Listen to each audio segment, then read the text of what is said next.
بسم اللہ الرحمن الرحیم۔ سورۃ نوح مکیہ۔ سورہ نوح کی اب تک 20 آیات ہم پڑھ چکے ہیں۔ آج آیت نمبر 21 سے 24 تک ہم پڑھیں گے۔ فرمایا قال نوح رب انہم عصونی واتبعوا من لم یزدہ مالہ وولدہ الا خسارا ومکروا مکرا کبارا وقالوا لا تذرن آلهتكم ولا تذرن ودا ولا سواعا ولا يغوث ويعوق ونسرا وقد أضلوا كثيرا ولا تزد الظالمین الا ضلالا۔ سیدنا نوح علیہ السلام اللہ کو اپنی دعوت کا طریقہ بتا رہے ہیں کہ میں نے اس طریقے سے اپنی قوم کو دعوت دی۔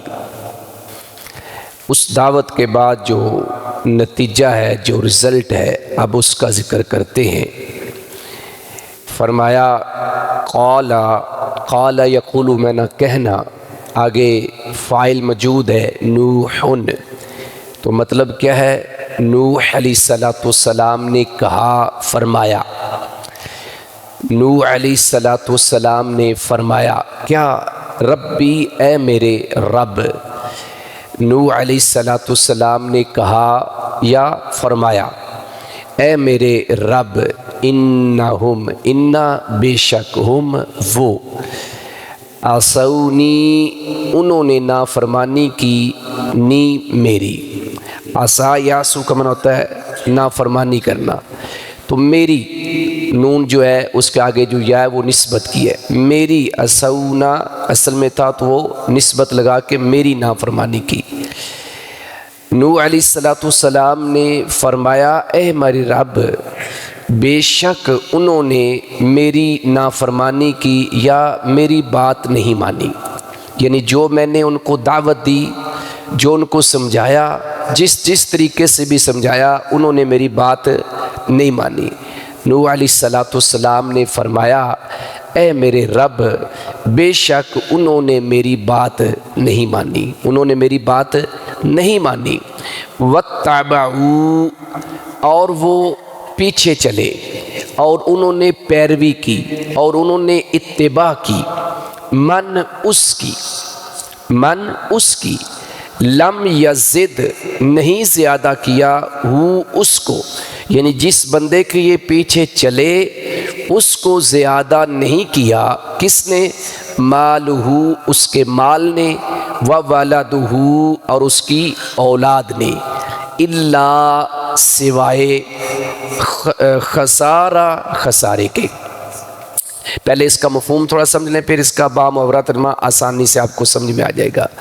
مطلب یہ ہے کہ جس بندے کے پیچھے یہ لگے ہیں یا جن سرداروں کے پیچھے لگے ہیں، اس کی وجہ کیا ہے کہ ان کے پاس مال ہے، اولاد ہے، تو مال اور اولاد کی وجہ سے انہوں نے باقی لوگوں کو اپنے پیچھے لگا لیا۔ اور وجوہات کیا بنی کہ لوگوں کو وہ بتاتے تھے کہ دیکھیں اگر اللہ ہم سے ناراض ہوتا تو اللہ ہمیں مال کیوں دیتا؟ جیسے کفار مکہ رسول کریم صلی اللہ علیہ وآلہ وسلم سے کہا کرتے تھے کہ اگر اللہ ہم سے ناراض ہے تو اللہ نے یہ سارا کچھ ہمیں کیوں دیا ہے؟ یہ سارا مال، پھر مکے کی چدراٹ، سرداری، بیت اللہ کی تولیت، سب کچھ تو ہمارے پاس ہے، اس کا مطلب اللہ ہم سے راضی ہے۔ اور اسی طرح پہلی بات تو یہ ہے کہ ہم نے مرنے کے بعد زندہ کوئی نہیں ہونا، اور اگر زندہ ہو بھی گئے تو وہاں بھی سارا کچھ ہمیں ملنا ہے۔ تو یہی چیز ان کو کیا کر رہی تھی، دوسرے لوگوں کو ان سرداروں کے پیچھے لگا رہی تھی کہ بھائی واقعی یہ لوگ جو ہیں یہ اچھے ہیں، ان کے پاس دولت کی فراوانی ہے، اولاد بھی ہے، مال بھی ہے، اور اس طریقے سے یہ لوگوں کو اپنے پیچھے لگا رہے تھے۔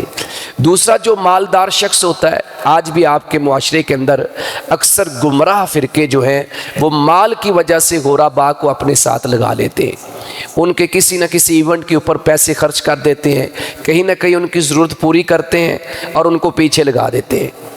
تو یہی طریقہ جو ہے وہ اختیار کیا کنہوں نے، نوح علیہ السلام کے ان سرداروں نے، جن کے پاس مال تھا، جن کے پاس اولاد تھی۔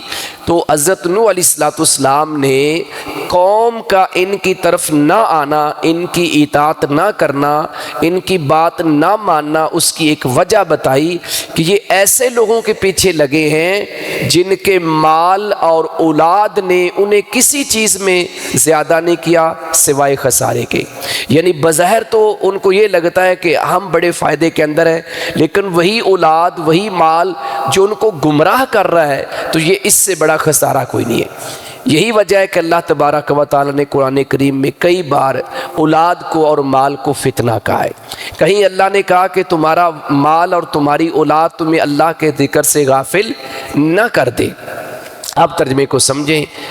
نوح علیہ السلام نے فرمایا، اے میرے رب، بے شک انہوں نے میری بات نہیں مانی اور وہ اس شخص کے پیچھے چل پڑے، اور وہ اس شخص کے پیچھے چل پڑے، یعنی قوم کے لوگ، باقی لوگ جو بڑے سرداروں کے ساتھ جڑے ہوئے تھے، اور وہ اس کے پیچھے چل پڑے جسے اس کے مال اور اولاد نے خسارے کے سوا کسی چیز میں زیادہ نہیں کیا، جسے اس کے مال نے اور اولاد نے خسارے کے سوا کسی چیز میں زیادہ نہیں کیا، یعنی یہ مال اور یہ اولاد ان کے لیے خسارے کا باعث بن گئی۔